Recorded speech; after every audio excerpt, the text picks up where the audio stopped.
Shall we start with the word of prayer? Yeah, please. Okay. आइए हम लोग प्रार्थना में जाएंगे, प्रार्थना करेंगे ताकि प्रभु आज के सत्र पर आशीष और बरकत देने पाए। और आज की हम इस मीटिंग को अध्ययन को शुरू करेंगे प्रकाशित वाक्य उसमें 7 कलीसियाओं के बारे में जो हम अध्ययन कर रहे थे। सो मैं निवेदन करूंगा, ब्रदर रॉबिन्सन प्रार्थना में अगुवाई करेंगे और उसके बाद हम आगे बढ़ेंगे। मेरे को बोला? जी जी, हाँ जी। धन्यवाद परमपिता परमेश्वर, आपका धन्यवाद हो मेरे खुदा, आपने फिर हमें मौका दिया आज की इस बाइबल क्लास में ज्वाइन होने का। और जो भी लोग अभी तक नहीं ज्वाइन हुए उनकी मदद करें, जो रेगुलरली आते हैं ताकि वो टाइम पे ज्वाइन करें। और ब्रदर पाल और पास्टर दीपक को आप अपने हाथों में लें ताकि ये एक गहराइयों में जाके हमें समझाते हैं और गहराइयों में ये बढ़ते जाएं और परमेश्वर की आमदी के बारे में हमें समझा सकें। मैं आपका धन्यवाद देता हूं परमपिता परमेश्वर, आप सबको छू लें ताकि ये जो वचन सिखलाया जाए हमें, ये हमारे दिलों में हृदय में काम करे और हम लगन से इसे सीख पाएं। मैं ये दुआ मांगता हूं आपके प्यारे पवित्र नाम से, आमीन। Okay, praise the Lord. परमेश्वर की स्तुति हो। I want to start today with a person who have been contacting me from US to ask about rapture. और आज की जो शुरुआत है मैं इस बात से करना चाहूँगा, एक व्यक्ति जो यूएसए से है और वो रैप्चर के बारे में मुझसे सवाल जवाब कर रहा था। He does not believe rapture. He said rapture is actually the resurrection of the dead. और वो मेघारोहण पर विश्वास नहीं करता और मेघारोहण को जब वो प्रकट करता है, दर्शाता है, तो इस प्रकार से कहता है कि जो मेघारोहण असल में से आप बोलते हैं वो असल में मृतकों में से जी उठना है। So what is the meaning of the resurrection of the dead? और हमें इस बात को समझना है कि मृतकों में से जी उठने का अर्थ क्या है। Resurrection means those who have died and coming back to life and living forever is called resurrection. और मृतकों में से जी उठने का जो अर्थ है वो ये है कि एक व्यक्ति जो मर गया, मरने के बाद जब वो जी उठता है और फिर युगान युग जीवित रहता है, उसे हम मृतकों में से जी उठना कहते हैं। So Apostle Paul is talking about the resurrection of the dead, of those who died and who are coming back to life. पौलुस प्रेरित जो है मृतकों के पुनरुत्थान के विषय में बातचीत करता है कि जो मर गए थे और मर करके जीवन में प्रवेश कर जाते हैं, जो उनके बारे में वो बातचीत करता है। In the resurrection of the dead, there are many phases or order. और जो मृतकों का पुनरुत्थान है उसके अंदर कई एक क्रम है या उसके कई चेहरे हैं। Jesus died and he was resurrected on the third day 2000 years ago. और प्रभु यीशु मसीह मारा गया, गाड़ा गया, तीसरे दिन मृतकों में से जी उठा, आज से 2000 साल पहले। That is called the resurrection of the dead. और इसको जो है मृतकों में से जी उठना बात कहते हैं। And the next person who is going to be resurrected from the dead are those who belong to Christ, who is the second part, that they will, those who died in Christ will rise up, and those who are living will rapture or caught up in the air to meet the Lord in the cloud. और अगला जो व्यक्ति जी उठने वाला है, असल में वे जो प्रभु यीशु मसीह में मरे हैं, वे जो है मृतकों में से जी उठेंगे। उसके बाद तब जो जीवित लोग हैं उनकी भी देह बदल जाएगी और वे हवा में प्रभु से बातें करेंगे, यानी बादलों पर उठा लिए जाएंगे। Rapture is also a part of the resurrection of the dead. और जो उठाया जाना है असल में मृतकों के पुनरुत्थान का ही एक हिस्सा है। It is God's plan, not our plan. ये परमेश्वर की योजना है, ये हमारी योजना नहीं है। Actually, while we are leaving this earth and going up and meeting the Lord in the cloud, but not with the same body that we have, which is flesh and blood.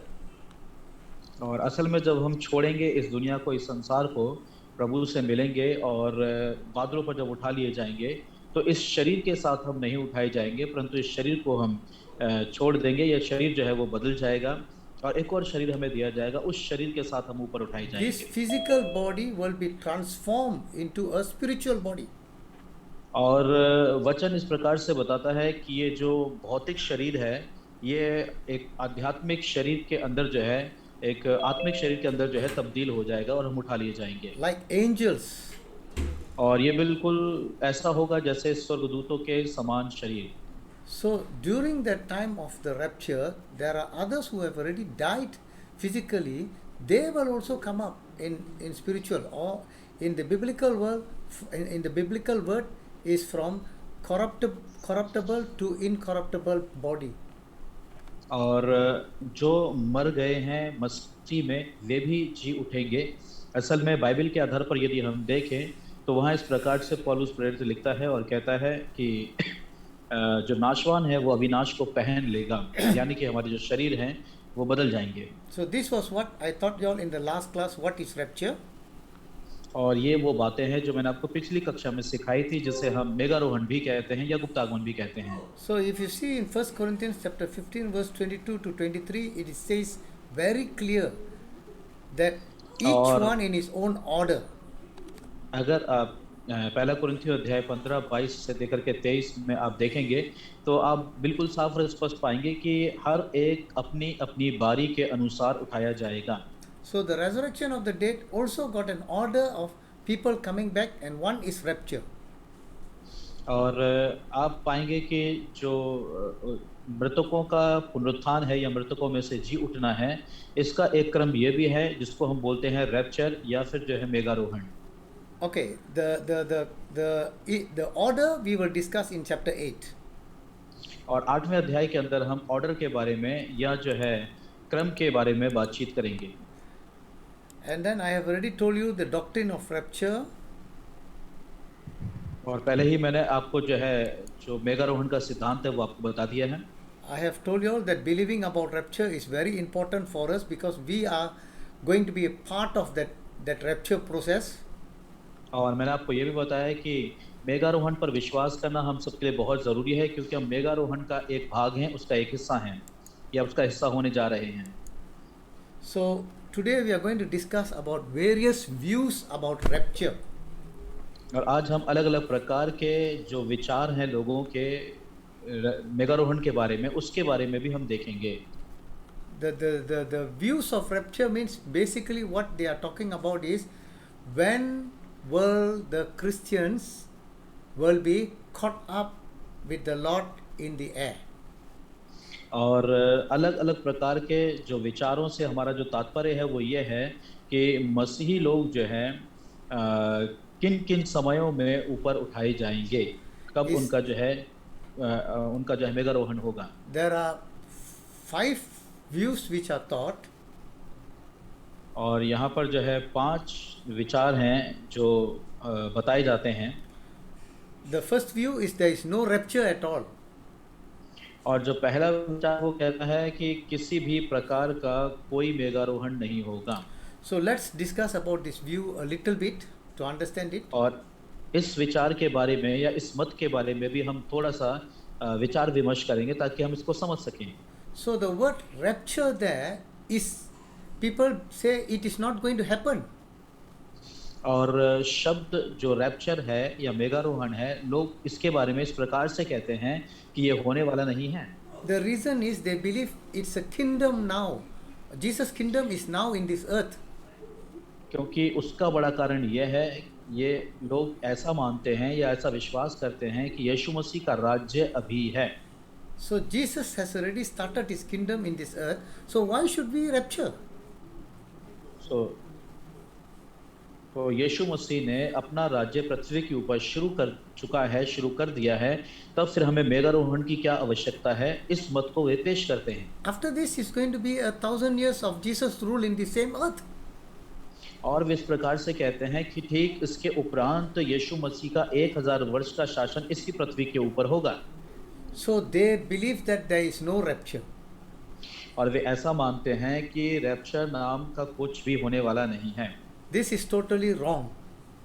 और वे कहते हैं ये पूरी तौर से गलत है, ये ऐसा कभी नहीं होगा। As I have told you in the last class that Jesus said he will come and take us and go. और जैसे कि मैंने आपको पिछली कक्षा में बताया था कि प्रभु यीशु मसीह ने वायदा किया कि वो आएगा और हमें यहाँ से लेकर के जाएगा, And he promised the Philadelphia church that we will not go through the tribulation period, great और tribulation फिलदिल्फिया की period. कलीसिया से प्रकाशित वाक्य की किताब में उसने वायदा किया कि हम जो है उस आने वाली विपत्ति में से होकर के नहीं गुजरेंगे And और वो हमें finally, बचा रखेगा। finally Jude say that Jesus will come down with the saints from heaven and overpower the wicked people at और the end of the seventh आखिर tribulation. और आखिर में जो है 7 साल के महाक्लेश के बाद के बारे में यहूदा इस प्रकार से कहता है कि प्रभु अपने लाखों संतों समेत उतरेगा और जो है तमाम दुष्टों को उलट-पुलट कर देगा। And the best part is in 1 Thessalonians chapter 4 verse 13 to 18, it clearly describes about rapture of those who are living in Christ. और सबसे उत्तम जो भाग है वो ये है पहला थिस्सलुनीकियों अध्याय 4 13 से लेकर के 18 में बिल्कुल अच्छे से जो है मेघारोहण के बारे में जिक्र करता है, स्पष्ट रीति से समझाता है कि जो मृतक हैं वे जी उठेंगे और उसके बाद जो जीवित हैं वे बदल जाएंगे। Apostle Paul wrote that in the Bible for us, and not only that, in 1 Corinthians chapter 15 verse 51, he said, in a twinkling of an eye, we will be changed. और पौलुस प्रेरित जो है इस बात के बारे में जिक्र करता है, यहाँ तक कि पहला कुरिन्थियों अध्याय 15 उसकी 51 में वो इस प्रकार से कहता है कि ये जो काम होने वाला है वो पलक झपकते ही हो जाएगा। What does he mean by change? From physical to spiritual. और जो बदलावट है उसका क्या मतलब है कि जो भौतिक शरीर है वो जो है आत्मिक रूप को धारण कर लेगा। So those who believe on no rapture theory is totally wrong.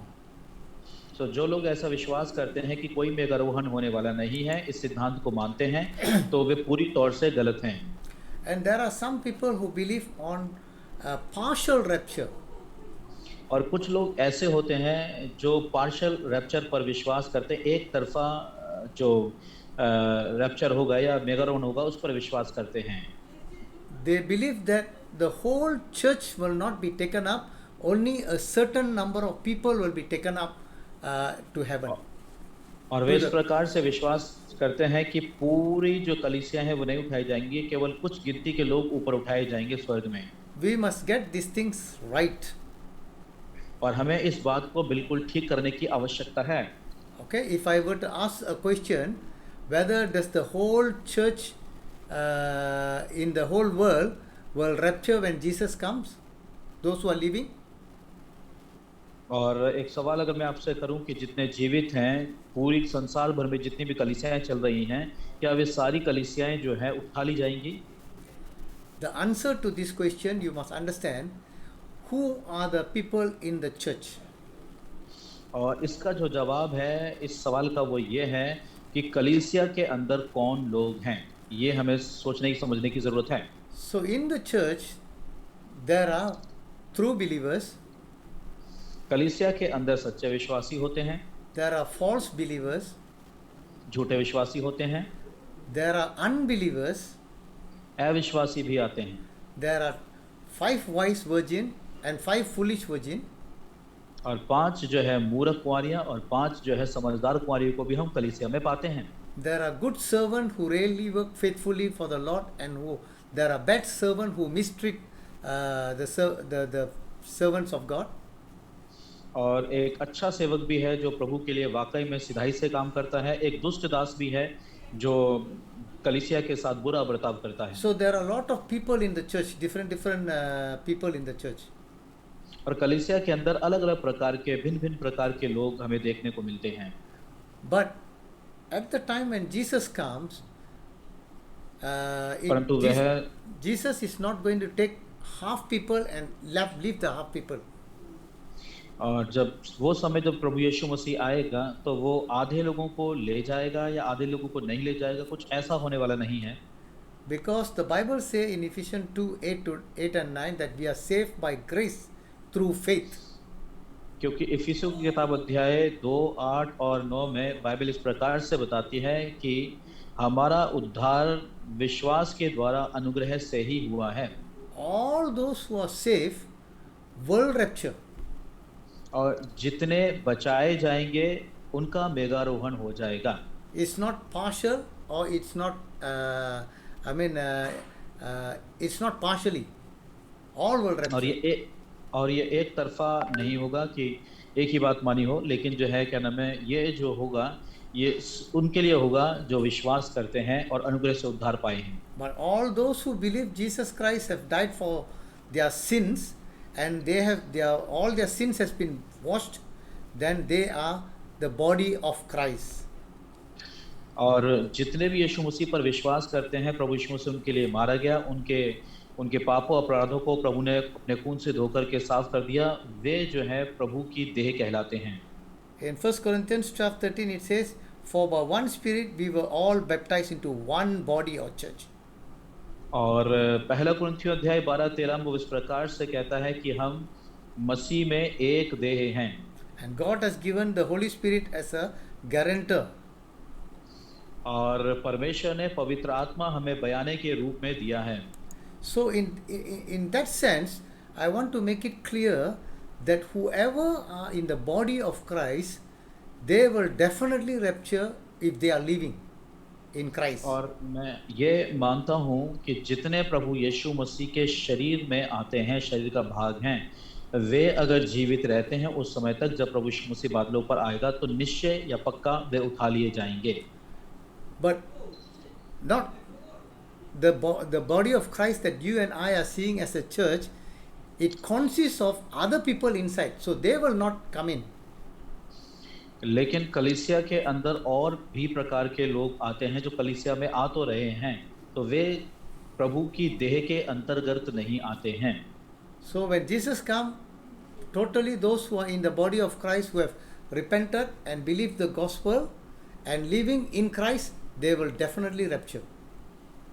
और जितने भी कलीसिया में आते हैं, जो यीशु मसीह पर विश्वास करते हैं, मन फिराए हुए हैं और प्रभु की आज्ञाओं के अनुसार अपना जीवन जी रहे हैं, वे प्रभु की कलीसिया में प्रभु का शरीर कहलाते हैं, वे निश्चय ही उठा लिए जाएंगे। We will discuss about this topic in the next. We will discuss about this in the next topic, where we will talk about repentance, believing the gospel, right gospel, and living in Christ.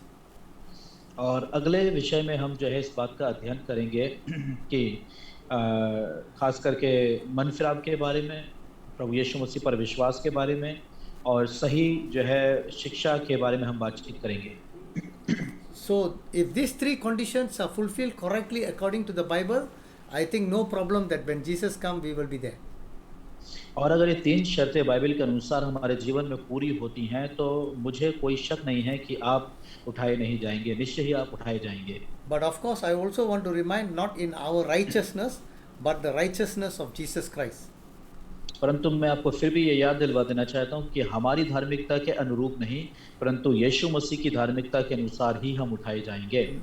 Our entrance or our rapture is not depending on our work. It is depending on grace through faith. हमारा जो है प्रवेश वो इस बात पर निर्भर नहीं करता है कि हमारे काम कैसे हैं या हमारे कामों के ऊपर निर्भर नहीं है, परंतु ये उसके अनुग्रह के ऊपर निर्भर करता है। Okay, next we are going to consider another two which many people are confused. और दो और के बारे में हम बातचीत करेंगे जिसके विषय में बहुत सारे लोग बुरी तरह से असमंजस में हैं, संदेह में हैं। If you remember the 7 years of tribulation period which I told you all in chapter 1 and chapter 2, और जो कि मैंने आपको बताया था कि आप 7 वर्ष का जो महाक्लेश है, जो आपको 6 अध्याय से लेकर के 19 तक में मैंने आपको जिक्र किया था। in the whole world Christians are divided because of this. और इस वजह से जो है पूरे संसार भर में मसीह लोग 2 भागों में विभाजित हैं। Let me put it this way, 7 years of tribulation period, और मैं आपको इस तरीके से बताऊंगा कि 7 वर्ष का जो महाक्लेश है, before the 7 year begins or the 70th week of Daniel begins, और 7 वर्ष के महाक्लेश के शुरू होने से पहले या दानियल के 70वें सप्ताह के शुरू होने से पहले, is called pre-tribulation. इसको बोलते हैं महाक्लेश से पूर्व जो है महाक्लेश। That is a very important thing because that is how it is going to happen if you can understand what I taught you all in chapter 1 and chapter 2. और अगर आप इस बात को समझ जाते हैं तो आप इस बात को बेहतर ढंग से समझ पाएंगे कि मैंने पहले और दूसरे अध्याय में जो आपको बताया था, सिखाया था, वो आपको समझ में आएगा। where Jesus will come on a secret coming on his cloud, on the cloud, जहां पर प्रभु यीशु मसीह जो है महाक्लेश के पूर्व, शुरू like होने से पूर्व बादलों पर आएगा, like a thief. और ये चोर के समान आएगा। Not every eye will see. हर एक आंख उसे नहीं देखेगी इस समय, He is not going to come down to the earth. और ना ही वो जमीन पर, पृथ्वी पर उतरेगा। Only those who died in Christ and living in Christ will go up. जो मसीह में मरे हैं और जीवित हैं मसीह में, वो ऊपर उठा लिए जाएंगे। That is the right belief. और इसको जो है एक सही विश्वास कहते हैं। So पक्का विश्वास, ठीक विश्वास। there are some others who say this 7 years period is divided into 2 parts. और ये 7 साल का जो समय है वो 2 भागों में विभाजित किया गया है। 3.5 years and 3.5 years. 3.5 साल एक और 3.5 साल 2। So there are some who believe that Jesus will come in the middle of the 3.5 years. अब कुछ ऐसे लोग भी हैं जो ये मानते हैं कि जो 3.5 साल गुजर जाएंगे, यानी कि महाक्लेश के मध्य में प्रभु यीशु मसीह आएंगे। That is called mid tribulation. और इसको जो है मध्य काल जो है मेघारोहण कहते हैं। Why do they believe that? और ऐसा ये लोग क्यों विश्वास करते हैं? They say that the first 3.5 years is not a great tribulation period. और वो इस प्रकार से कहते हैं कि 3.5 साल जो पहले होंगे उसमें महाक्लेश नहीं होगा।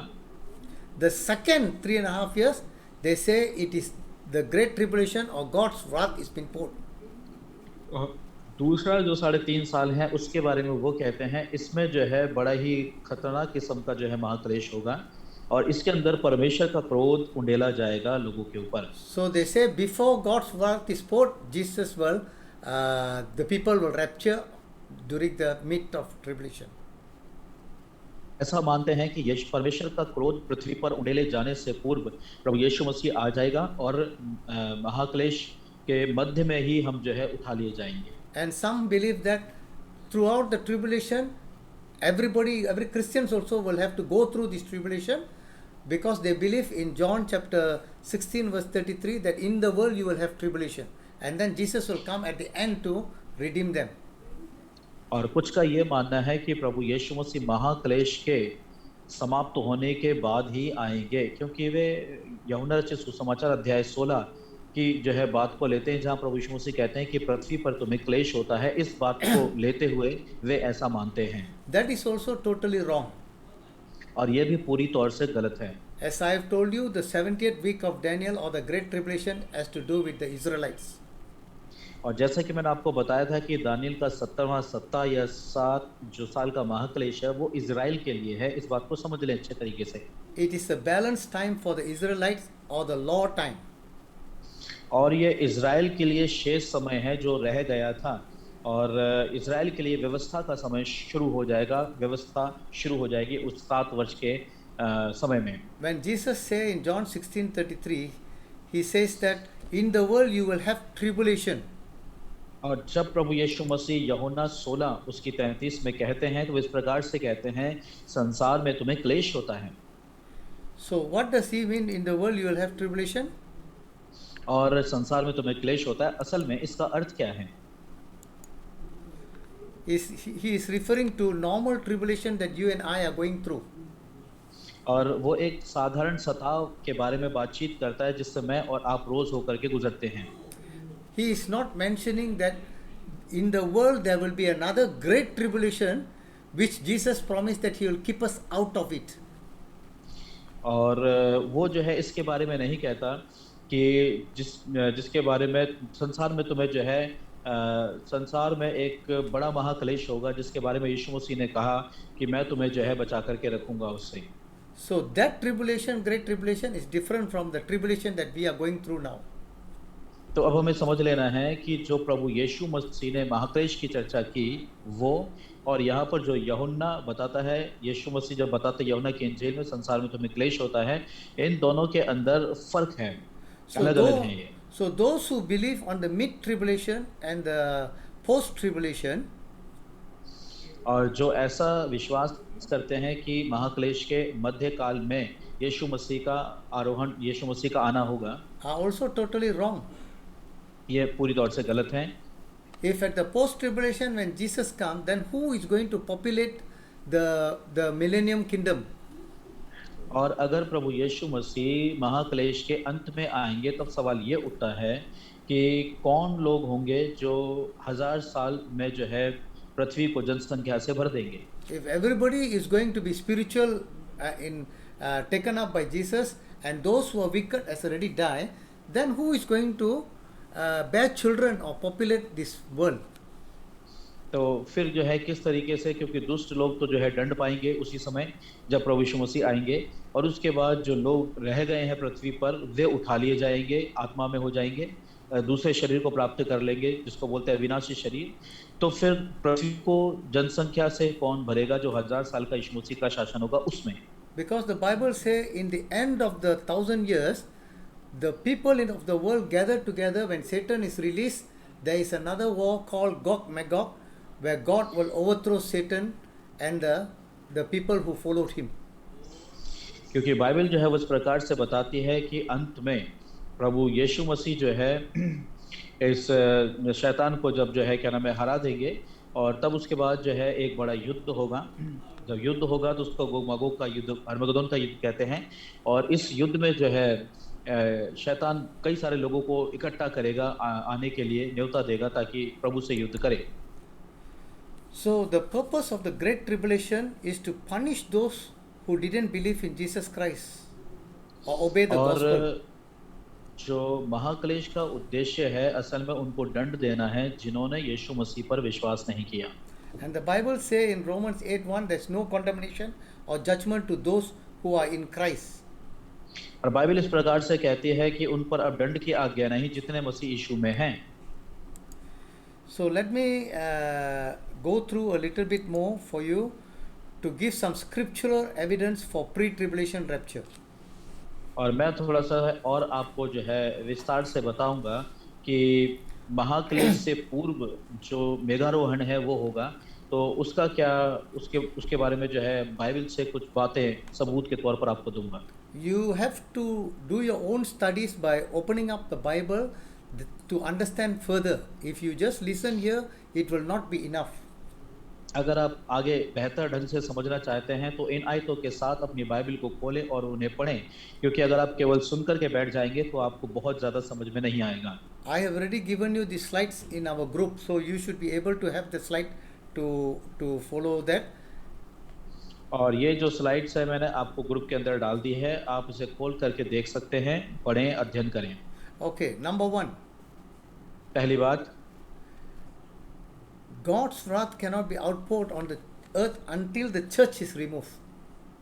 तो इसका पहली जो बात है, क्यों ये नहीं हो सकता है, क्योंकि परमेश्वर के वचन में इस प्रकार से लिखा हुआ है कि परमेश्वर का क्रोध तब तक झेला नहीं जा सकता जब तक कलीसिया उठा ली ना जाए या कलीसिया पृथ्वी से हटा दी ना जाए। Imagine that God sent His Son, Jesus Christ, to die for us, and now He has saved us through His grace. और इस बात की कल्पना करें कि परमेश्वर ने अपने पुत्र प्रभु यीशु मसीह को पृथ्वी पर भेजा हमें बचाने के लिए, और उसके अनुग्रह से हम बचाए गए And we become His children. और हम उसकी संतान बन जाते हैं। And God want to punish this earth when we are there. तो क्या आप सोचते हैं कि जब हम पृथ्वी पर होंगे तो परमेश्वर उस दंड को पृथ्वी पर ले आएगा? So that is why in 2 Thessalonians chapter 2 verse 6 and 7 it says, the Bible states, for the mystery of the lawlessness is already at work, only he who restrain will do so until he is taken out of the way. और यहाँ पर जो है दूसरा थिस्सलुनीकियों अध्याय 2 उसकी 6 से 7 में इस प्रकार से बाइबल कहती है, क्योंकि So 1 second, let me read for them.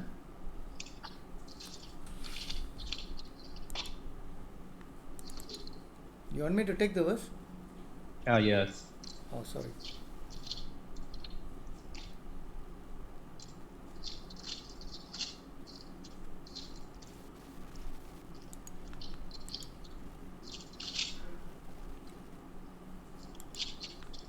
और दूसरा थिस्सलुनीकियों अध्याय 2 उसकी 6 और 7 में जो है बाइबल इस प्रकार से कहती है, जब हम उसे पढ़ते हैं तो यहाँ इस प्रकार से लिखा हुआ है, और तुम उस वस्तु को जानते हो जो उसे रोक रही है कि वह अपने ही समय पर प्रकट हो, क्योंकि अधर्म का भेद अब भी कार्य करता है और अब भी एक रोकने वाला है, और जब तक वह दूर ना हो जाए तब तक वह रोका रहेगा। You know what Apostle Paul was talking? He was talking about Antichrist. और यहाँ पर जब पौलुस प्रेरित बातचीत कर रहा है तो वो ख्रिस्त विरोधी के विषय में बातचीत कर रहा है। He said the Antichrist work or lawlessness is already started in our life where we can see now. और वो इस प्रकार से कहता है कि ख्रिस्त विरोधी कार्य करता है, और जो अधर्म का जो भेद है या अव्यवस्था जो है वो कार्य कर रही है, वो शुरू हो चुकी है। Only thing is that he is not been revealed yet. Who is the Antichrist? और केवल बात यह है कि वो अभी तक प्रकट नहीं हुआ है, शुरू हो चुका है परंतु प्रकट नहीं हुआ है। So Paul, when he was with the Thessalonican church, he has already informed them why Antichrist cannot come out. और पौलुस प्रेरित जो है इस प्रकार से थिस्सलुनीकी कलीसिया को सूचना देते हुए कहता है कि वो क्यों प्रकट नहीं हो सकता, उसका कारण क्या है, उसकी वजह क्या है। So this is where in verse 5 he says, remember ye not that when I was with you, I told you these things. और बस 5वीं आयत में इस प्रकार से कहता है, क्या तुम्हें स्मरण नहीं कि जब मैं तुम्हारे यहाँ था तो तुमसे ये बातें कहा करता था। Do you know what he has told them? क्या आप जानते हैं कि उसने उन्हें क्या बताया था? He has told them because each one of us, Paul and the members of the Thessalonican church, and even right now, we all have the Holy Spirit inside us. और पौलुस इस प्रकार से कहता है कि पौलुस और थिस्सलुनीकी की जो कलीसिया है, प्रति एक जो सदस्य इस पृथ्वी पर प्रभु की देह का है, और हमारे अंदर जो पवित्र आत्मा पाया जाता है। If the Holy Spirit is inside us and we have the key to the kingdom of God or the authority which Jesus gave to the disciples, और जब पवित्र आत्मा हमारे अंदर पाया जाता है तो हमारे पास जो है वो कुंजी है जो प्रभु यीशु मसीह प्रेरितों को देकर के गए। so meaning God is still in control of this earth. इसका अर्थ ये है कि परमेश्वर अभी तक जो है पृथ्वी की सब बातों को अपने काबू में किए हुए है। So when we are taken up, when the Holy Spirit inside us is taken up, when Christ come, और जब मसीही बादलों पर आएगा और जब पवित्र आत्मा जो हमारे अंदर है और हम जब उठा लिए जाएंगे, then only the Antichrist is given the crown to rule this earth for 7 years. केवल तब ही ख्रिस्त विरोधी को मुकुट दिया जाएगा इस पृथ्वी के ऊपर शासन करने या राज्य करने के लिए। So this is the number one. God cannot pour his wrath on his children when the children are not taken up yet. और परमेश्वर अपने क्रोध को अपने बालकों पर प्रकट नहीं कर सकता जब तक वे बालक उठा लिए ना जाएं। So God's anger can only be poured out when Antichrist rule this earth. और परमेश्वर का क्रोध केवल तभी उंडेला जाएगा जब ख्रिस्त विरोधी संसार के अंदर शासन करेगा। Number 2. दूसरी बात, If we understand the book of Revelation, which I've taught you all in Revelation, chapter 1 and chapter 2, और अगर हम प्रकाशित वाक्य की किताब को समझ लेते हैं जो कुछ हमें सिखाया गया था पहले और दूसरे अध्याय में, if you see in Revelation chapter 4 onwards, we see that the saints are in heaven. और अगर आप प्रकाशित वाक्य अध्याय 4 में देखते हैं तब आप पाएंगे कि जो संत हैं वो स्वर्ग के अंदर हैं। As I have told you, Jesus told John to write what he has seen, what is now, and what is after this now. After these people have, the church is taken up. In Revelation chapter 1 verse 19. यीशु मसीह प्रकाशित वाक्य 1:19 में यूहन्ना को लिखने के लिए बोल रहे थे, तब उन्होंने इस प्रकार से कहा कि लिख ले जो बातें तूने देखी हैं भूतकाल, और जो बातें हो रही हैं वर्तमान काल, और जो बातें इसके पश्चात होने वाली हैं भविष्यकाल। Revelation chapter 1 is what he has seen, is a past tense of he has seen Jesus, the resurrected Jesus in heaven. और प्रकाशित वाक्य पहले अध्याय में यूहन्ना प्रभु यीशु मसीह जो पुनरुत्थित है उसे देखता है, और इस पुनरुत्थित यीशु को पहले ही भूतकाल में यूहन्ना देख चुका था। What is now during John's time was the church age, which you and और I are in the church age now. यूहन्ना के समय में क्या हो रहा था, वर्तमान काल अर्थात कलीसिया का युग यूहन्ना के समय में चल रहा था, और अब तक मैं और आप भी हैं। After this church age is taken up, the church is taken up, then it becomes hereafter. और इसके पश्चात जब वो लिखता है, इसका मतलब है कलीसिया जब उठा ली जाएगी, इसके पश्चात क्या होने वाला है, तब वो लिखता है आगे की बातें। Which I have clearly told you, Revelation chapter 6 to chapter 19 is actually the 70th week of Daniel, or the great tribulation which Jesus called. और जो मैंने आपको बताया था कि प्रकाशित वाक्य अध्याय 6 से लेकर के 19 जो है वो 7 वर्ष का महाक्लेश का बखान करती है। जो बातें कलीसिया के उठाए जाने के बाद होंगी, वो बातें 6 से 19 तक दर्ज हैं। So in Revelation chapter 4 onwards, you can see a lot of things in chapter 4 and chapter 5 in the throne in heaven. और प्रकाशित वाक्य अध्याय 4 में आप बहुत सारी बातें होते हुए देखेंगे। चौथा अध्याय और 5वां अध्याय जो है इस बात का बखान करता है, स्वर्ग में क्या हो रहा है वो बखान कर रहा है। I want to show you that. और मैं चाहता हूं कि आप इसे देखें। Listen to chapter 4 verse 1. और प्रकाशित वाक्य अध्याय 4 उसकी पहली आयत को सुने। After this, और वो यहाँ इस प्रकार से कहता है, इसके बाद। what is the meaning of this here? और इसके बाद का क्या अर्थ है? Is the meaning that after the church age, इसका मतलब अर्थ ये है कि कलीसिया युग के पश्चात या बाद Jesus में। was talking to the 7 churches in Revelation chapter 2 and chapter 3. यीशु मसीह प्रकाशित वाक्य अध्याय 2 और 3 में कलीसियाओं से बातचीत कर रहा है। And here John is writing which Jesus told John to write. और यहाँ यूहन्ना लिख रहा है क्योंकि यीशु मसीह ने यूहन्ना को लिखने के लिए कहा। So after the church age, at the end of this one, John said he looked and behold a door was open in heaven. और तब जो है यूहन्ना इस प्रकार से लिखता है कि इन बातों के बाद मैंने दृष्टि की तो क्या देखता हूँ कि स्वर्ग में एक द्वार खुला हुआ है। And the first voice which I heard was as it was of a trumpet talking to me, which said, come up hither, and I will show thee things which must be hereafter.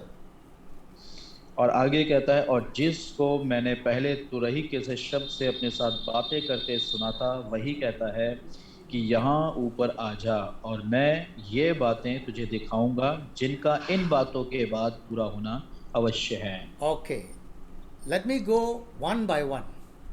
आप एक एक करके मैं आपको बताऊंगा। After this is referring to after the event when Jesus spoke to the 7 churches. Next, what Jesus is talking to John. और इसके पश्चात जो है उस घटना को बताता है कि जब प्रभु यीशु मसीह जो है यूहन्ना से बातचीत कर रहा था, उसके बाद क्या होगा। John saw a door open in heaven. और यूहन्ना ने स्वर्ग में एक द्वार खुला हुआ देखा। And he heard the voice, first voice. First voice is what Jesus was the one which was talking in Revelation chapter 1. The same voice he heard like a trumpet talking to him. और वो इस प्रकार से कहता है कि पहली तुरही के से शब्द से, यानी कि पहली वो आवाज जो यूहन्ना ने यीशु मसीह की सुनी थी, उसी आवाज के साथ उससे कहा गया। So Jesus is telling John, John, come up. और यीशु मसीह यूहन्ना से कहते हैं, यूहन्ना यहाँ ऊपर आ जा। He is telling John, who is John? अब वो यूहन्ना से कह रहा है, यूहन्ना कौन है? Every time John refer in the Bible, I your brethren in Christ. और यूहन्ना जो है हर बार बाइबल में इस प्रकार से कहता है, मैं तुम्हारा भाई। So do you know who is John? My brother in तो Christ. क्या आप जानते हैं यूहन्ना कौन है? मसीह में मेरा भाई। If he is going to go up, I also will go up. तो अगर वो ऊपर जा रहा है तो मैं भी जरूर ऊपर जाऊंगा। If he has died, he will go up first. If I am living, I will go up and rapture and meet Jesus Christ in the cloud.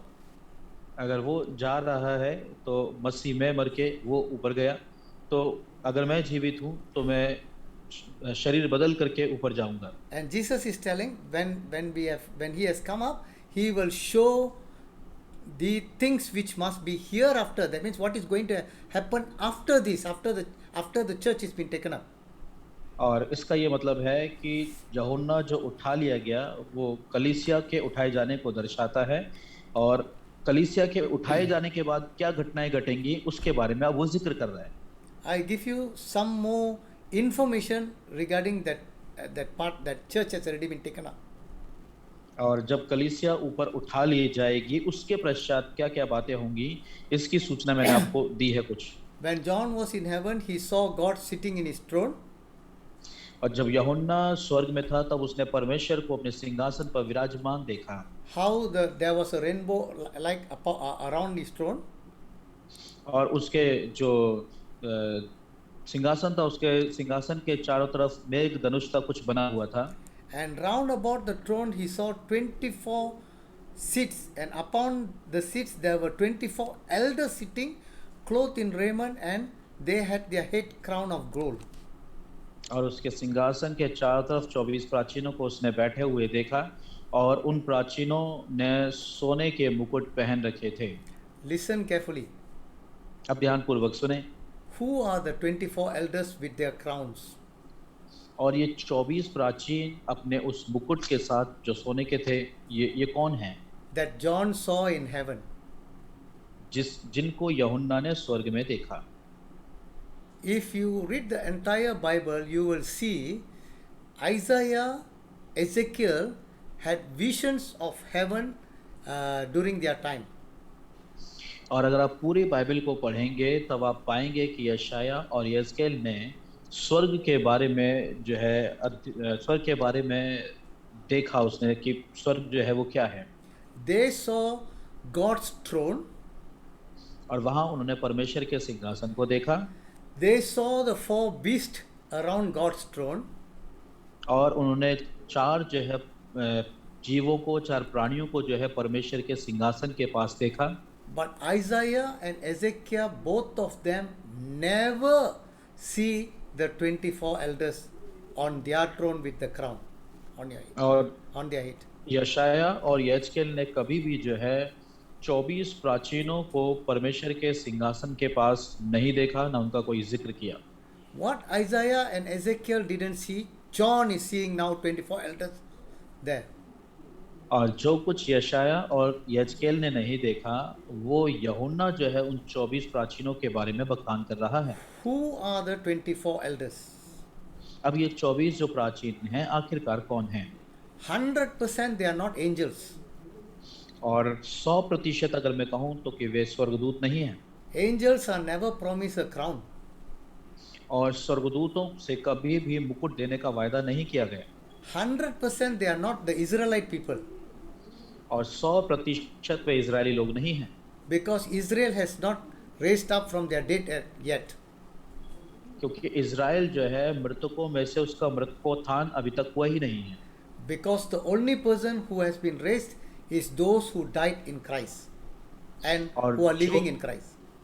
जिनका पुनरुत्थान हो चुका होगा उस समय तक वे केवल वे हैं जो प्रभु यीशु मसीह में मरे हैं। So these are the church chosen people to sit in the throne of God there. इसका मतलब यह है, इसका अर्थ यह है कि ये कलीसिया के चुने हुए वे लोग हैं जो सिंहासन पर बैठने का अधिकार प्राप्त किए गए। And there are four beasts and they worship the Lord and praising God there. और वहाँ पर 4 जीवधारी हैं जो परमेश्वर की आराधना करते हैं। And then chapter 5. Revelation chapter 5. Still on the throne of और- God. और 5वें अध्याय में हम देखते हैं परमेश्वर के सिंहासन के बारे में आगे और बताता है, जिक्र करता है। After John was taken up, when he saw the door and he went up into heaven, he saw this 124 और उस- elders. और उसके बाद जो है उसने जो है 24 प्राचीनों को देखा पहली बार। Number 2, he is seeing something in God's hand. और उसने जो है दूसरी बात देखी, परमेश्वर के हाथ में कुछ देखा। A book written within and on backside sealed with 7 seals. और एक किताब देखी जो दोनों तरफ से लिखी हुई थी और मोहर लगा करके बंद की हुई थी। For you to understand, John represents the church and we go up and then you see there in God's throne where God is having a book where the book written front and back. और यूहन्ना जो है वो कलीसिया को प्रदर्शित करता है। जैसे यूहन्ना उठा लिया गया वैसे ही कलीसिया जो है उठा ली जाएगी और हम वहां पर प्रभु को देखेंगे और उस पत्र को भी देखेंगे जो आगे और पीछे दोनों तरफ से लिखा हुआ था और मोहर लगा करके बंद किया गया है। It is sealed. ये मोहर लगा करके बंद किया हुआ है। Okay, next, listen to these words here. First one, you must understand Okay. why the book was sealed by God. और सबसे पहली बात यह है कि आपको समझना है कि किताब जो है मोहर लगा के बंद क्यों की गई थी And why is God holding it? और क्यों परमेश्वर ही ने इसे पकड़ के रखा हुआ है। Our God is a good God. He should open and show it to us. और हमारा परमेश्वर भला परमेश्वर है, उसे खोल करके हमें दिखा देना चाहिए। So let's see what is happening in the heaven there. अब देखते हैं कि स्वर्ग में हो क्या रहा है आखिरकार। Verse 2, and I saw a strong angel proclaiming with a loud voice, who is worthy to open the book and to loose the seals thereof? और तब दूसरी आयत में लिखा है, फिर मैंने एक बलवंत स्वर्गदूत को देखा जो ऊंचे शब्द से यह प्रचार करता था कि इस पुस्तक के खोलने और इसकी मोहर तोड़ने के योग्य कौन है। A strong angel is telling the people there who can go and take from God and open the seal. और एक बलवंत एक मजबूत जो स्वर्गदूत है वो देखा, अब ऊंचे शब्द से पुकार करके कह रहा है इस पुस्तक को खोलने और इसकी मोहर तोड़ने के योग्य कौन है, बलवंत होने के बावजूद भी। And it is also telling that no man in heaven, और वो इस प्रकार से कहता है ना तो कोई स्वर्ग में nor in earth, neither under the sea was able to open the book, neither to look thereon. और ना ही जो है पृथ्वी पर, ना ही समुद्र के अंदर से, ना ही पृथ्वी के चारों ओर से कोई ऐसा व्यक्ति मिला जो उस पुस्तक को खोलने के योग्य ठहरे। So the strong angel cannot open the book. No man So in जो- heaven means maybe there are 24 elders or John or the church is there. Nobody can go and open the book. और इसका अर्थ यह है कि एक बलवंत स्वर्गदूत वो उस पुस्तक को नहीं खोल सकता और स्वर्ग के अंदर 24 प्राचीन हैं, कलीसिया वहां पर होगी, वो भी उस पुस्तक को परमेश्वर के हाथ से लेकर के खोल नहीं सकती। And when the church is already taken up, the people in the earth also cannot take, and those who are under the earth, that means inside the sea, or those who are inside the hell also cannot take to open the book or to see. और जो पृथ्वी पर हैं उनमें से भी कोई उसे नहीं खोल सकता, जो पृथ्वी के अधोलोक के भीतर हैं उनमें से भी कोई उस पुस्तक को खोलने के योग्य नहीं ठहरा। John was very sad. He said, and I wept much because no man was found worthy to open and to read the book, neither to look thereon. और यूहन्ना जो है बहुत ही आश्चर्य में पड़ गया और वो रोने लगा और वो कहता है कि कोई भी व्यक्ति जो है पूरी पृथ्वी पर, आकाश में या जो है स्वर्ग में कोई नहीं मिला जो उस पुस्तक को खोल सके। Now, just now the angel was talking. Now one of the elders said unto me, unto John, और अभी तक तो जो है स्वर्गदूत बातचीत कर रहा था, तब 24 प्राचीनों में से एक प्राचीन जो है इस प्रकार से कहने लगा यूहन्ना से। the elders is telling, John, weep not. Behold, the lion of the tribe of Judah, the root of David, has prevailed to open the book and to loose the seven seal thereof.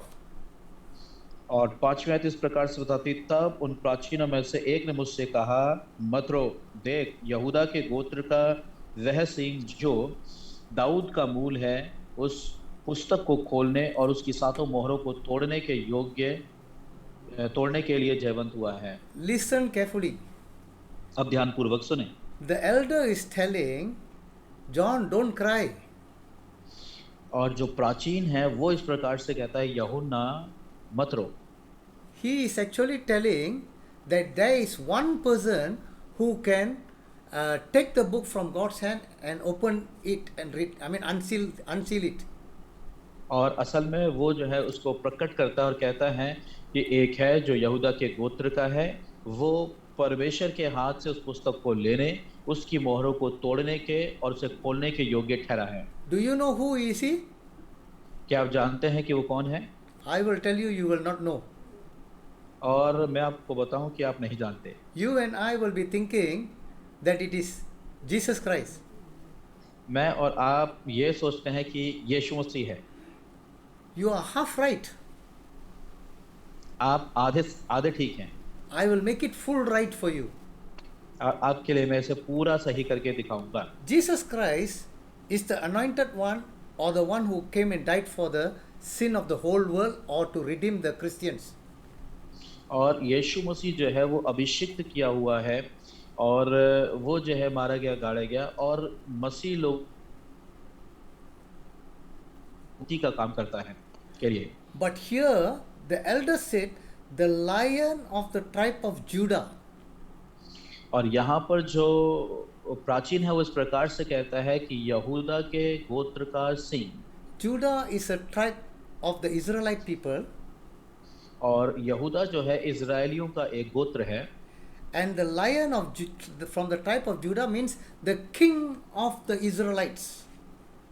और यहूदा के गोत्र का सिंह का मतलब है कि यहूदा के इजराइलियों का एक राजा। Israelites was waiting for the king. और इजरायली जो हैं वो एक राजा के आगमन का इंतजार कर रहे हैं। Now this king Jesus Christ is the one who representing the Israelite people. और अब ये जो राजा यीशु मसीह है असल में इजरायलियों का जो है प्रकटीकरण या इजरायलियों को दर्शाता है। The root of David. और ये दाऊद के मूल का है। He is the descendant of the King David. और ये राजा दाऊद के वंशज का है, वंश का है। So he is the one who is representing the Israelite people to unseal what was sealed in the book of Daniel. तो दानियल की किताब में जो बंद किया हुआ था मोहर लगा करके उसको खोलने का काम जो है वही कर सकता है जो इजराइल के गोत्र का हो। And then only he was worthy because he was slain as a lamb of God. और वो इसलिए योग्य ठहरा है क्योंकि वो एक मेमने के समान उसने अपना जीवन दिया है। Which is in the verse 6. और छठी आयत के अंदर ये बात दर्ज है। Okay. So you must understand what in the book of Daniel seal, now Jesus is opening up for the unsealing it by taking it from the hand of God.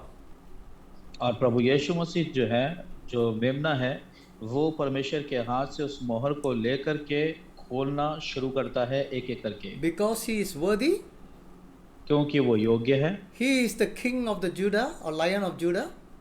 और वो यहूदा के गोत्र का सिंह है, राजा है। He is the root of David. और वो दाऊद के वंश का है, मूल का है। And his kingdom will never end. और उसके राज्य का कभी अंत नहीं होता।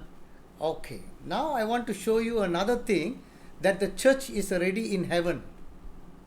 और अब मैं आपको बताना चाहता हूँ कि कलीसिया जो है अब स्वर्ग में पहुंच चुकी है यहाँ पर। When Jesus took the book from God's right hand, और जब यीशु मसीह ने परमेश्वर के दाहिने हाथ से वो पुस्तक ले ली, the 4 beasts and the 24 elders fell down before the Lamb, and every one of them harps and golden veil full of odor, which are the prayers of the saints. और जब उसने पुस्तक ले ली तो वे चारों प्राणी और 24 प्राचीन उस मेमने के सामने गिर पड़े और हर एक के हाथ में वीणा और धूप से भरे हुए सोने के कटोरे थे। You see, when Jesus took the book, the 24 elders, they were playing harp and they were singing, and then they were having the golden veils full of odor, which is the prayer of the saints. और जो है लिखा है कि पवित्र लोगों की प्रार्थनाओं से भरे हुए जो है सोने के कटोरे थे। Okay, listen carefully. अब ध्यान से सुने। And they, who are these people? They here. और यहाँ पर एक शब्द इस्तेमाल किया गया है और वे, ये वे लोग, वे कौन हैं, वह कौन हैं? The 24 elders. और यहाँ पर लिखा है कि 24 प्राचीन। Okay. Sung a new song. एक नया गीत गाने लगे। The word sung means they have already sing already. और इसका Past मतलब tense. है ये एक नया गीत गाने लगे, इसका मतलब है वो गा चुके उस गीत को। Thou art worthy to take the book and to open a seal thereof, for thou wast slain and hast redeemed us redeemed us means, who is this redeemed us means? और यहाँ पर जो है भूतकाल जो है टेंस का इस्तेमाल किया गया है। यहाँ पर इस प्रकार से लिखा है, और वे नया गीत गाने लगे कि तू इस पुस्तक के लेने और उसकी मोहरें खोलने के योग्य है, क्योंकि तूने वध होकर अपने लहू से हर एक कुल, भाषा और लोग और They have जातियों में से परमेश्वर के लिए लोगों को मोल लिया है। Jesus has redeemed us to God by his blood out of every kindred, tongue and people and nation. This is the church. और हर एक भाषा में से, हर एक लोगों में से, जातियों में से वध होकर के तूने उन्हें मोल लिया है। ये जो है कलीसिया है। Meaning, Ephesians Earth. 1:7, Jesus has redeemed us through his blood from all the people in this earth. और इफिसियों 1:7 में इस प्रकार से लिखा है कि प्रभु यीशु मसीह ने हमें इस पृथ्वी पर से मोल लिया है और तमाम जातियों में से उसने मोल ले लिया।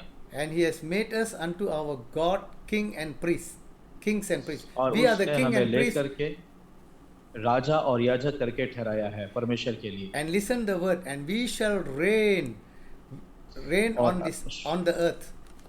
और अगली जो है उस बात को सुने कि हम जो है शासन करेंगे।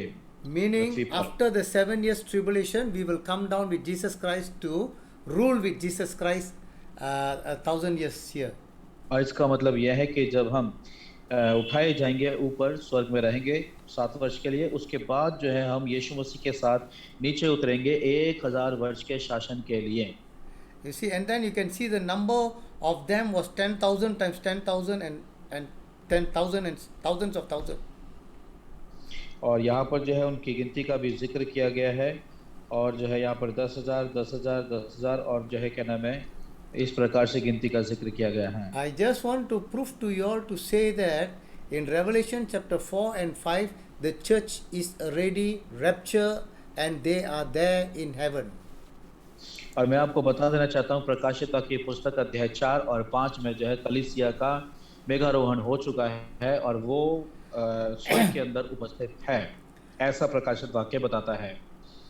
Then number 3 of scripture evidence for the pre-tribulation rapture. और उसके बाद जो है तीसरी बात है कि जो सिद्ध करती है कि महाक्लेश से पहले मेघारोहण होगा कलीसिया का। The 7 years period or the last 3.5 years period is actually what God is going to pour the judgment upon this earth. और असल में जो ये 7 वर्ष का महाक्लेश है, इसमें जो है क्या होने वाला है, परमेश्वर अपने क्रोध को जो है पृथ्वी पर उड़ेलेगा। For those who have rejected God and his word. ये उनके लिए होगा जिन्होंने परमेश्वर के वचन को नकार दिया और उसका इनकार कर दिया। You and I might be asking, when we share the gospel to other people, some people do not want to accept it. और हो सकता है कि हम सवाल हमारे मन में आता हो और हम सवाल करते हों कि जब हम सुसमाचार प्रचार करते हैं लेकिन इसके बावजूद भी लोग उसे स्वीकार नहीं करते। We are praying for them, we love them that they must accept Jesus Christ, but still they don't want to accept it. हम उनके लिए प्रार्थनाएं करते हैं, उनको वचन सुनाते और बताते हैं, तो भी जो है वे प्रभु के इस वचन को स्वीकार करना नहीं चाहते हैं। Sometimes not only they didn't want to accept, they reject, but they also try to persecute us or laughed us and ill treat us. और इसके न केवल इतना ही परंतु इसके बावजूद जो है वे केवल सुनना ही पसंद नहीं करते या हमारे विश्वास नहीं करना पसंद करते, परंतु इसके अलावा वे कई दफ़ा सताव और कई दफ़ा मार भी देते हैं, इस तरह के काम भी करते हैं। And many times we would have asked, why God you don't want to take revenge against them? और हम कई दफ़ा ये भी पूछते हैं क्यों परमेश्वर हम उनसे बदला नहीं ले लेते। For those who persecute Christians, जो मसीह लोगों को मार देते हैं, सताते हैं, उनसे बदला क्यों नहीं लिया जाता? God has a timing for it. इसकी भी परमेश्वर ने एक समय रखा है। In that 7 years tribulation period, God is going to punish those who reject the Lord and His word. और इस 7 वर्ष के महाक्लेश के दौरान परमेश्वर उनको दंड देने के लिए जा रहा है जिन्होंने उसका इनकार किया और जो है उसके वचन को तुच्छ जाना। 2 Thessalonians chapter 1 verse 8. और पहला थिस्सलुनीय अध्याय 1 उसकी 8वीं आयत।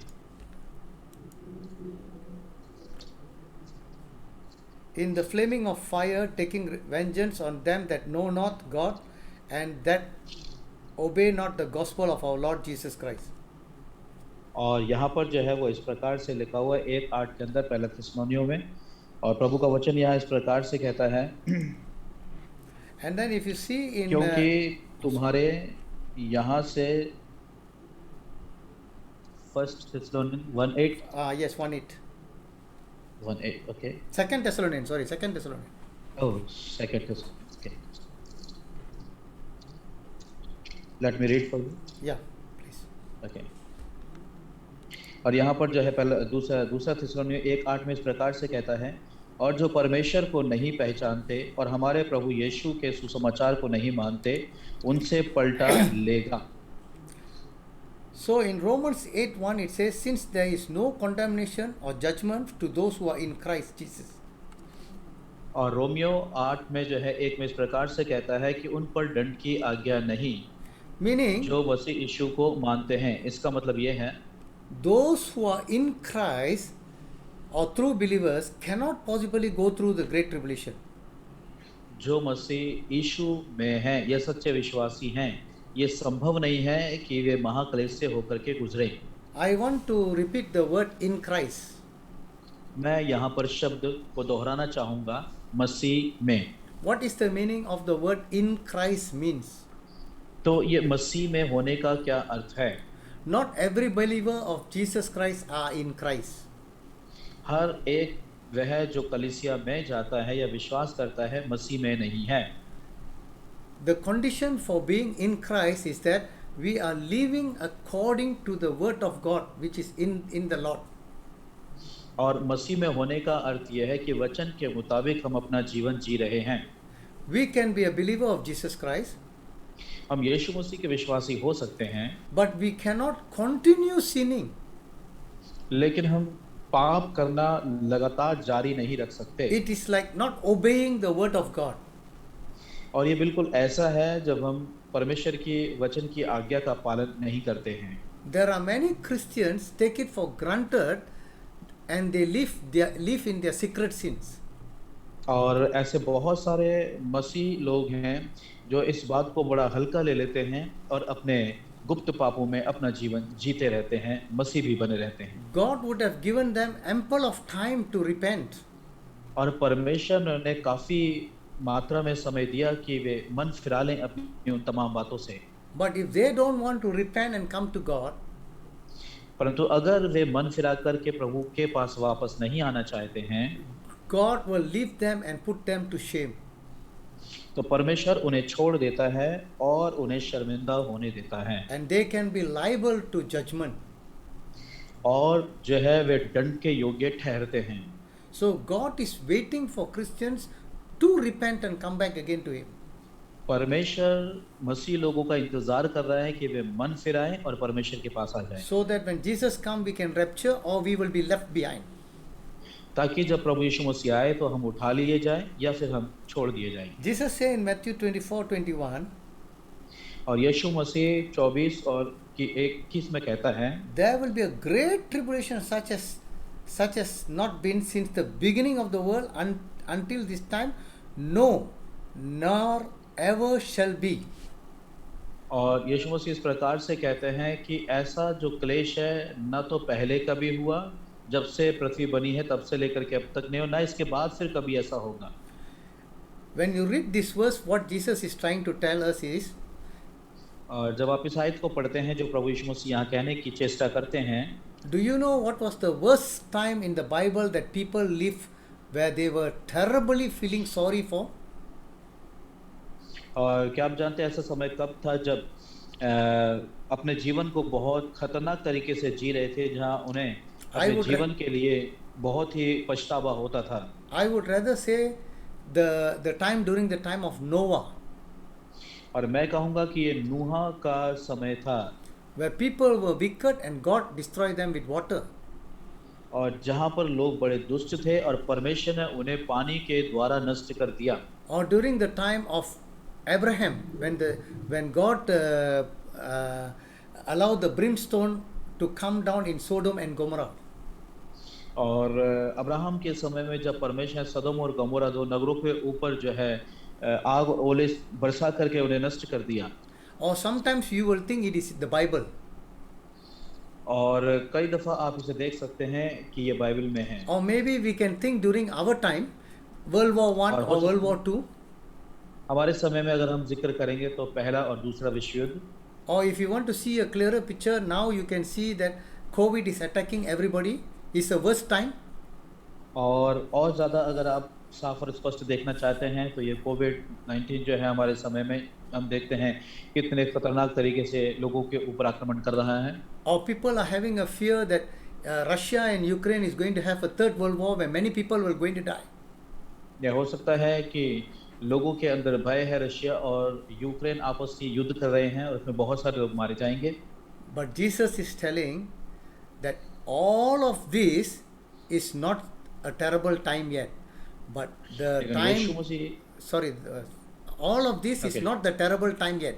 It is going to be even worse during the 7 years of tribulation period.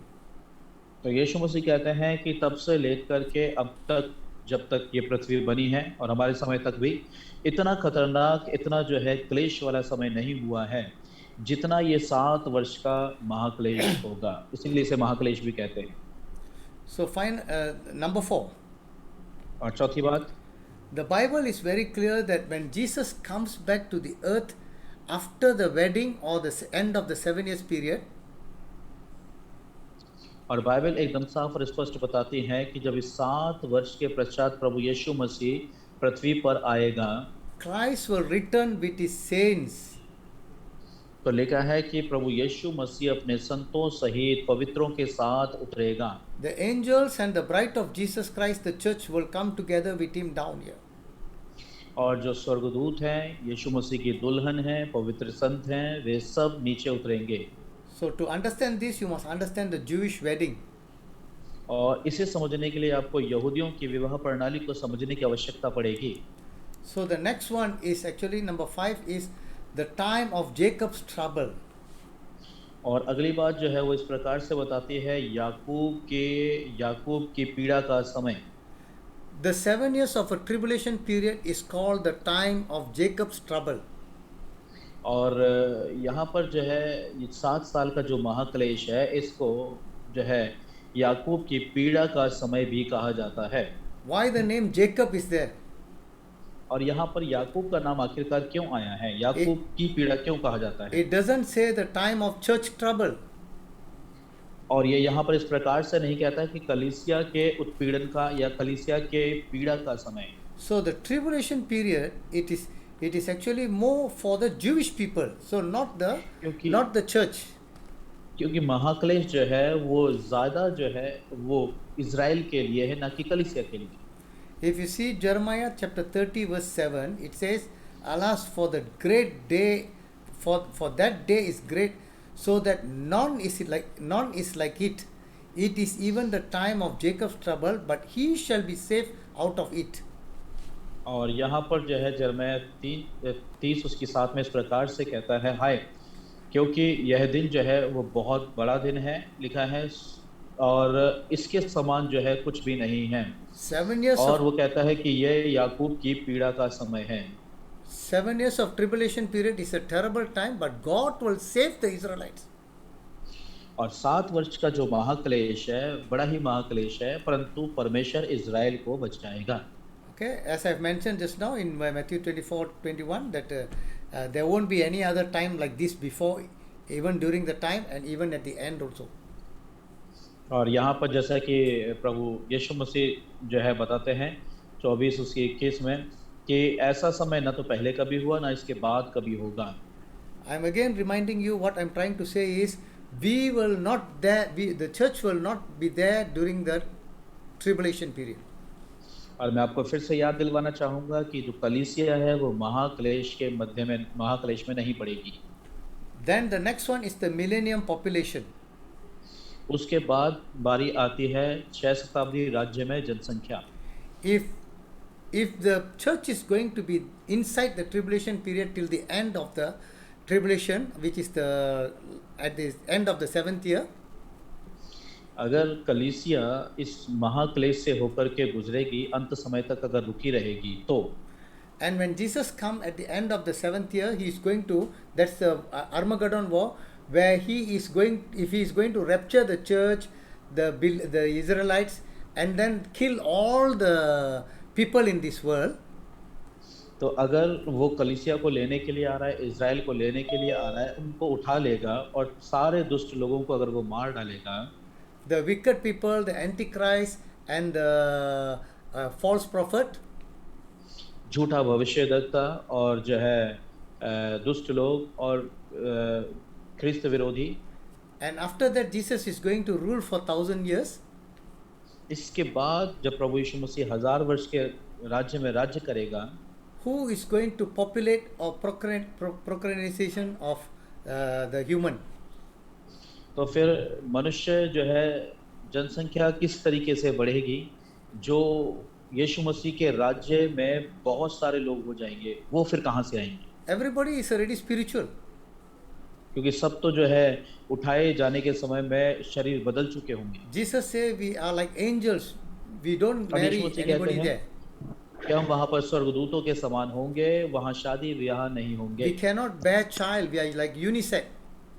और हम जो है बच्चे पैदा नहीं कर सकेंगे क्योंकि हम जो है नपुंसक किस्म के होंगे। So who is going to populate the world? तो सवाल ये उठता है कि जो 1000 वर्ष में बड़ी जनसंख्या का जिक्र है, वो जनसंख्या फिर कहाँ से आएगी या कैसे पैदा होगी? So we have to be taken up first, rapture, and we will come down at the end. तो हमें समझ लेना है इस बात को कि हम जो है महाक्लेश से पहले उठा लिए जाएंगे, जिसको मेगारोन कहते हैं, और उसके बाद 7 साल के क्लेश के अंत पर हम उतरेंगे। So those who lived during the 7 years tribulation, who didn't put the mark of the beast, will go into the millennium age. और जो दुष्ट हैं वो तो नाश कर दिए जाएंगे, परंतु जिन्होंने पशु की मोहर को अपने माथे पर नहीं लगाया होगा, वे अपने शरीरों समेत 6 शताब्दी राज्य के अंदर प्रवेश करेंगे। They will go in and populate the world later. और वे जब उसमें प्रवेश कर जाएंगे तब वे बच्चे भी जन्माएंगे और जनसंख्या बढ़ जाएगी। Okay, number 7.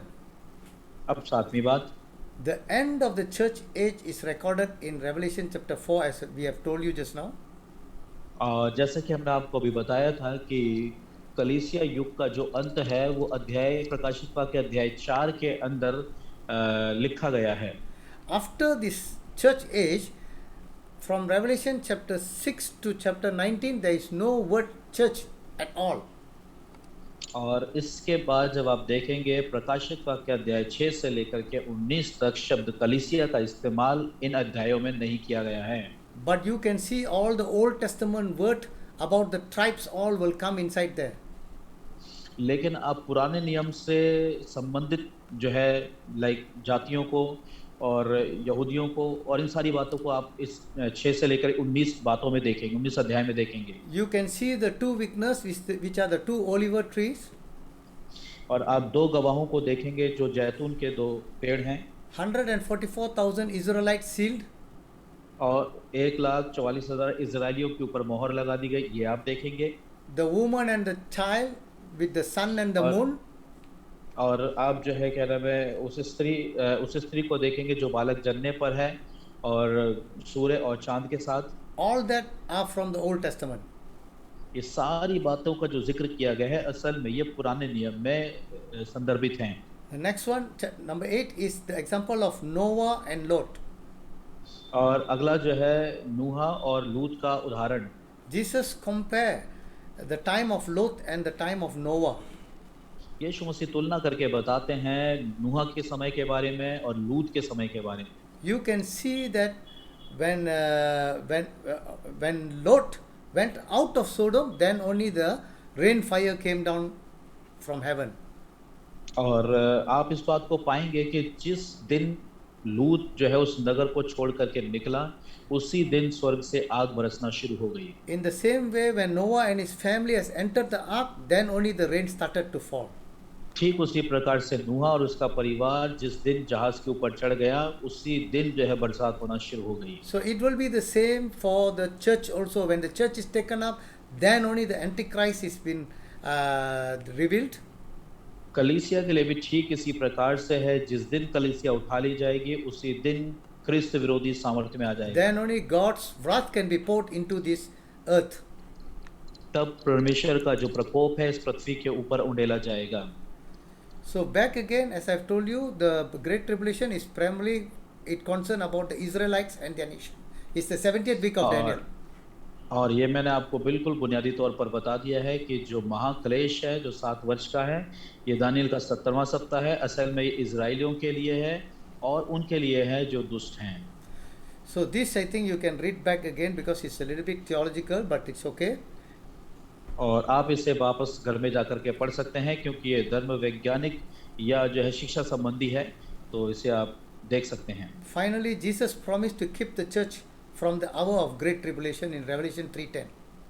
और आखिर में प्रभु यीशु मसीह जो कलीसिया को महाक्लेश से बचाए जाने का संकेत देते हैं। Okay, the reasons for rapture you can read yourself. और उसके जो कारण क्या क्या हैं वो आप अपने आप पढ़ सकते हैं, इसमें जो स्लाइड्स में दिया हुआ है। I want to stop here, और यही मैं समाप्त करना चाहूँगा। but the next class will be a very interesting class. लेकिन अगली जो क्लास होगी वो और ज़्यादा रुचिपूर्ण होगी। Whoever didn't attend, please ask them to attend. और जिन्होंने आज नहीं जुड़े हैं वे उनसे कहें ताकि वे भी जुड़ें अगली क्लास में। Because the next class is going to be how to be prepared for Jesus coming. क्योंकि अगली जो क्लास है वो इस बात पर होगी कि किस तरीके से यीशु के आगमन के लिए हम तैयार रहें। Because there are two topics which I will be discussing, whether in our own Christian life are we believing something which is wrong or are we living a Christian life which is wrong.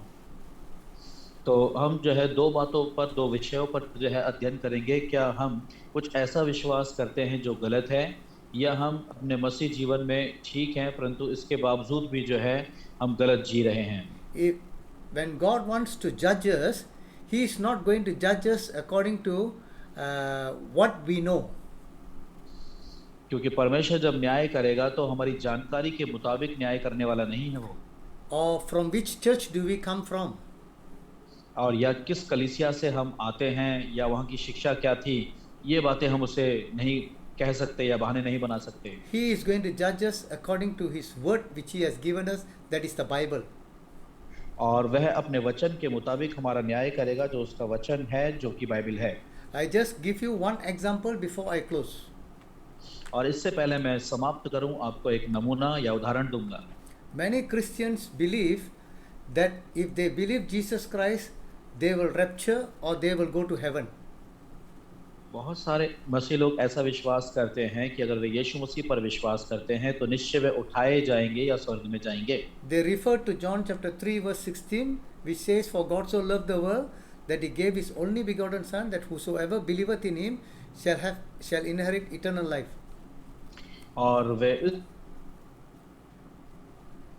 दिखाते हैं या coat करते हैं कि परमेश्वर ने जगत से ऐसा प्रेम किया कि उसने अपने इकलौता पुत्र दे दिया ताकि जो कोई इस पर विश्वास करे वो नाश ना हो परंतु अनंत जीवन पाए। So even in the church also, you go and ask how many of you are going to heaven, 100% everybody will put up their hand. और अगर आप कलीसिया में जाएंगे, जाकर के पूछेंगे आप में से कितने स्वर्ग में जा रहे हैं, तो हर एक व्यक्ति अपने हाथ उठाकर कहेगा मैं भी जा रहा हूँ। My question now, अब मेरा सवाल शुरू होता है, which Jesus are you believing? किस यीशु पर आप विश्वास करते हैं? If your answer is the Bible अगर आपका जवाब बाइबल है or the Christians Jesus, या मसीही लोग जिस यीशु पर विश्वास करते हैं उस पर, or the Jesus who died on the cross, या उस यीशु पर जो कलवरी क्रूस के ऊपर मारा गया, or the Jesus whom I pray, या जिस यीशु से मैं प्रार्थना करता हूँ, you are not fully right. तो आप पूर्ण सच्चे नहीं हैं। You are not right according to the Bible. तो वचन के मुताबिक जो है ठीक नहीं है। Because if you believe Jesus, even the Hindus believe Jesus. तो अगर आप केवल यीशु मसीह पर विश्वास करते हैं तो मैं आपसे कहूंगा यहाँ तक कि दूसरी कौम के लोग भी यीशु मसीह पर The विश्वास करते Muslim हैं, believe Jesus. मुसलमान भी यीशु मसीह पर विश्वास करते हैं। Even the devil believe the Jesus. यहाँ तक बाइबल बताती है कि दुष्ट आत्माएं भी विश्वास करती और थरथराती हैं। If only by believing Jesus people are going to go to heaven, then the devil should come to केवल heaven. विश्वास मात्र के माध्यम से लोग स्वर्ग में जाने वाले हैं, तो फिर शैतान भी जो है विश्वास करता है। So what does the Bible teach? तब फिर बाइबल क्या सिखाती है, ये बात आती है। How should we grow in our spiritual life? किस प्रकार से हम अपने आत्मिक जीवन में बढ़ोतरी कर सकते हैं? How can we be confident that when Jesus comes that we will be with him there in the cloud? और किस बात से हम इस बात में पक्के होंगे कि जब यीशु मसीह बादलों पर आएगा तो हम उसके साथ उठाए जाएंगे। Is what we are going to see in the next class. और ये सारी बातें हम अगली कक्षा में देखेंगे। So I hope to, I praise God for this time, and then we will continue next class. Pastor, you can take और over. प्रभु की स्तुति हो इस समय के लिए, और अगली क्लास में हम देखेंगे। क्या हम लोग यहीं पर समाप्त करेंगे? प्रार्थना के साथ हम लोग समाप्त करेंगे। Shall we finish, Pastor? Yeah, finish, and then if Q&A, you can, they can ask after the Okay. class. इसके पश्चात यदि किसी के पास सवाल है, जो जाना चाहते हैं, जा सकते हैं प्रार्थना के उपरांत। जिनके पास सवाल है वो रुक सकते हैं, सवाल कर सकते हैं। आइए हम अंतिम प्रार्थना करेंगे। जीवित अनुग्रहकारी दयालु परमेश्वर, प्रभु हम आपके पास आते हैं, आपके सामर्थ्य और अद्भुत नाम की महिमा करते हैं, धन्यवाद देते हैं प्रभु आज के समय के लिए। आज जिन बातों को प्रभु हमने सीखा है, इन बातों को ध्यान रखें, फिर दोबारा जाकर के पढ़ें, अध्ययन करें, और पिता परमेश्वर प्रभु जी बातों को पक्का करके अपने जीवन में ठीक ठीक करते चले जाएं। जहां हम गड़बड़ हैं उन बातों को सुधारते चले जाएं। बस मैं दुआ करता हूं पिता परमेश्वर प्रभु, आपकी महिमा हमारे जीवन से प्रकट होने पाए, और प्रभु अपने अपने घराने, अपने अपने लोगों की चिंता करें, फिक्र करें, उन्हें भी प्रभु ठीक ठीक बताएं। आज हम दुआ करते हैं प्रभु, खास करके पास्टर पॉल के लिए बड़ी आशीष और बरकत दे, और प्रभु जी आपकी महिमा हम सबके जीवन में प्रभु प्रकट होने पाए। प्रभु इन बातों को सीख करके प्रभु और ज्यादा तेरे वचन पर मन लगाने पाए, और पिता परमेश्वर प्रभु उत्सुक साथे तेरा इंतजार करने पाए। यीशु रजा सहायता और मदद कर, सारी बातों को आपके हाथ में सौंपते हैं, यीशु के सामर्थी नाम से मांगते हैं, आमीन। Amen.